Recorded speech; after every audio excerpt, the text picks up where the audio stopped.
guys!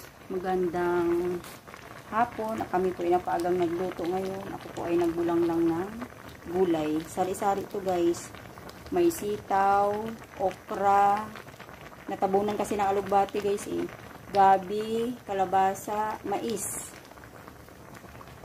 talong. Nalagay na ba ang talong pa? Nalagay na din. Papakita ko. Tsaka may kalabasa to guys. Yan guys. Yan.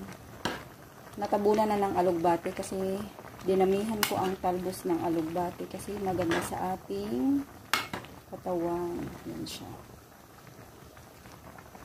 Hindi ko na ano. May ano po. May prito din na isda guys. Oh.